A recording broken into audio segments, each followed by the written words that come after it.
अशा हिंदूंनी केलेल्या अपवादात्मक सशस्त्र धर्मक्रांतीच्या खवळलेल्या उत्साहात काही मुसलमान लेखक आरोपितात, त्याप्रमाणे कुराणादी मुस्लिम धर्मग्रंथाचीही विटंबना झाली असेलही. नालंदाच्या साऱ्या विद्यापीठाला आग लावून हिंदूंचे सहस्रावधी धर्मग्रंथ जळत राहिलेले असता जे मुसलमान काफरांच्या धर्मग्रंथाच्या त्या होळीला फिदी हसत तेथे शेकत बसलेले होते, त्यांना गाझी समजणाऱ्या मुसलमानांना तरी दिल्लीच्या त्या मुस्लिम धर्माच्या विध्वंसक कृत्यांना दोषिण्याचा लवलेश अधिकार उरलेला नव्हता. त्याचे जे हिंदूपरीय अनुयायी होते त्या हिंदू सम्राटाने पूर्वीच्या सुलतानाच्या तरुण पत्नी, मुलीबाळी इत्यादी ज्या मुस्लिम स्त्रिया होत्या त्यांना त्यांच्या इच्छेने हिंदू करून त्यांच्याशी लग्ने लावून दिली. परंतु ह्यापुढे जाऊन मुसलमान आक्रमक जसे कोणतेही हिंदू राज्य पादाक्रांत करताच लक्षावधी हिंदूंना शस्त्रबळाने बाटवीत असत, मंदिरे धडाधड पाडीत वा जाळीत असत, सहस्रावधी हिंदू स्त्रियांना बलात्कारून गुलाम करीत असत, हिंदूंची लूटमार आणि सरसकट कापाकापी करीत असत. तसले धार्मिक व आर्थिक शास्त्राचार या धर्मरक्षकाने राज्यात तर काय पण दिल्लीतही मुसलमान जनतेवर केले असे मुसलमान इतिहास लेखकांनीही काही उल्लेखलेले नाही. अर्थात जर त्याने मुसलमानांच्या वरील नेहमीच्या अत्याचाराचा सूड घेण्यासाठी हिंदुत्वाचा अभिमान धरून मुसलमानावर तसतसे प्रत्याचार केले असते तर ते त्या क्रांतिकारक हिंदू सम्राटाला अधिक गौरवास्पद ठरले असते. त्याच्या हिंदू जातीला दरारा अहिंदू आक्रमकांना पूर्वी कधीही बसला नव्हता इतक्या बलवत्तरपणे बसला असता. अत्याचारांची नांगी तसतसे प्रत्याचारच काय ते ठेचू शकतात हे आम्ही पूर्वार्धात स्पष्ट केलेलेच आहे. परंतु त्या धर्मरक्षकाने नसरुद्दीनाने हेही शस्त्राचार मुसलमानांवर जे केले नाहीत त्याचे मुख्य कारण परपक्ष बलाबलाची जाणीव न विसरणारी त्याची राजनीती पटुता हेच काय ते असले पाहिजे. जर त्याला हिंदुस्थानातील उभ्या हिंदू समाजाचा आणि त्या काळी विद्यमान असलेल्या हिंदू राजांचा लगोलग नि सक्रिय पाठिंबा मिळाला असता, जर त्याने दिल्लीला जशी बाटलेल्या सहस्रावधी हिंदूंची त्यांच्याच इच्छेने सामुदायिक शुद्धीकरणे केली, मशिदीची मंदिरे बनवली इत्यादी धार्मिक क्रांतिकारक घटनांपुरता तरी उघड पाठिंबा देणारी उठावणी हिंदुस्थानातील राजपुतान्यापासून दक्षिणेपर्यंतच्या राज्यकेंद्रीय नगरातून नि तीर्थक्षेत्रातून हिंदूंनी उघडपणे केली असती आणि हिंदू साम्राज्याची द्वाही फिरवली असती, तर मुसलमान आक्रमक जशी हिंदूंची ससेहोलपट अत्याचाराने करीत तशीच हिंदूंचा सूड अत्याचारांनी साऱ्या राज्यात ठिकठिकाणी त्या धर्मरक्षकानेही शस्त्रबळाने उगवीत लाखो मुसलमानांचीही ससेहोलपट केलीच असती.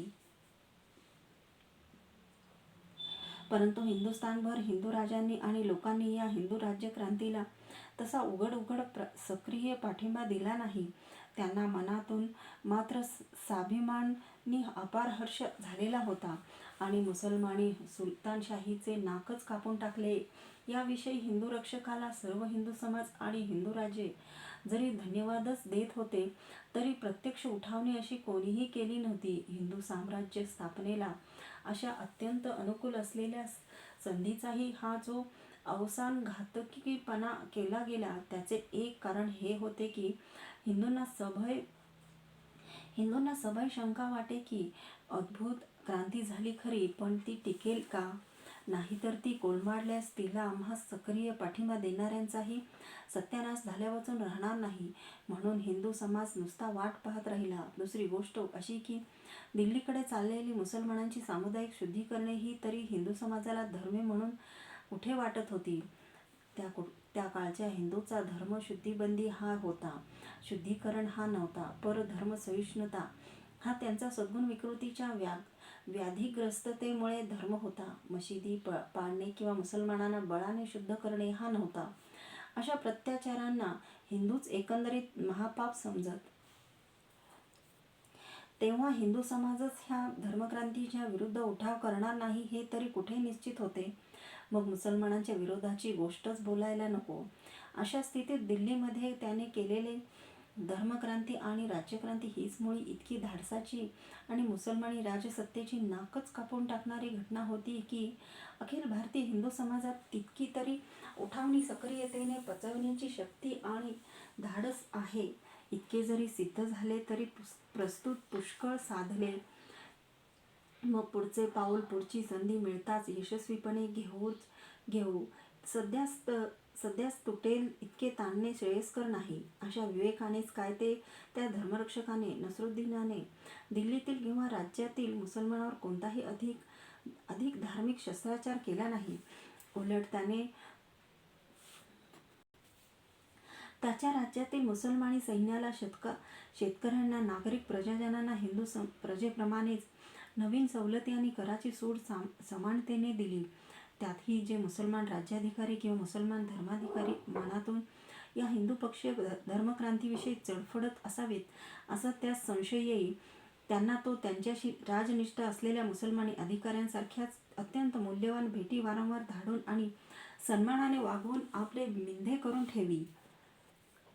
या राजनीतिपटुत्वामुळे एवढी मोठी धर्मांध मुसलमानाविरुद्ध हिंदू धर्मक्रांती आणि राज्यक्रांती झालेली असताही त्या हिंदू सम्राटाचे राज्यात प्रथम महिनोगणती कोणतेही मुसलमानांचे बंड तर सोडाच, पण दंगे धोपे सुद्धा झाले नाहीत. ते त्या हिंदू सम्राटाचे सारे राज्ययंत्र मुसलमान सुलतानाच्या वेळेप्रमाणेच सुरळीतपणे चालले होते. राजस्व, महसूल किंवा कर किंवा खंडण्या प्रांतातून दिल्लीस बिनबोभाट येत होत्या. प्रत्यक्ष दिल्लीमध्ये राजमंडळाच्या राजसभांसाठी दरबारासाठी मोठे मुसलमान सामंत, सेनानी, सरदारनी, अधिकारीही ह्या हिंदू सम्राटाच्या आज्ञेसरशी राजवाड्यात येऊन त्या छत्रचामरादी हिंदू राजचिन्हाच्या दैदिप्यमान प्रभावळीत सिंहासनावर आरूढ झालेल्या हिंदू सम्राटाच्या राजसभात दरबारात आपापल्या नियम मर्यादेप्रमाणे उपस्थित राहत असत. ह्या मोठमोठ्या मुसलमान सरदारांपैकी त्यावेळच्या मुसलमान इतिहासकारांनीच दिलेल्या नावातून केवळ वानगीसाठी खाली काही नावे देत आहो.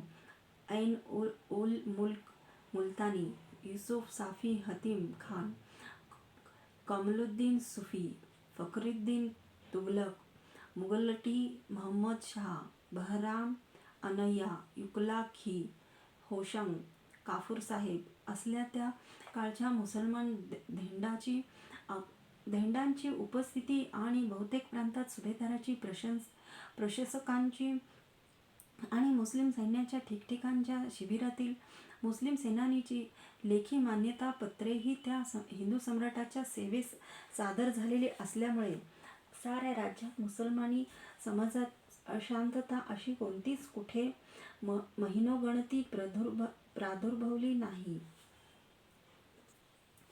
इकडे हिंदू राजांनी राजपुतान्यापासून तो मदुरेपर्यंत बहुधा पूर्वीच्या गुप्त कराराप्रमाणे त्या हिंदू सम्राटाच्या ह्या क्रांतीविरुद्ध कोठेही चकार शब्द काढला नाही. इतकेच नव्हे तर ह्या दिल्लीच्या हिंदू क्रांतीचा लाभ घेऊन आपापली हिंदू राज्ये ठायी पुन्हा स्वतंत्रपणे चालवण्यास आरंभ केला. त्यांचा मुख्य दोष हा घडला की त्यांनी अशा अत्यंत अनुकूल संधीस एकत्रपणे एकमुखाने एककेंद्रीय हिंदू स्वातंत्र्याची आणि साम्राज्याची घोषणा प्रस्थापना केली नाही.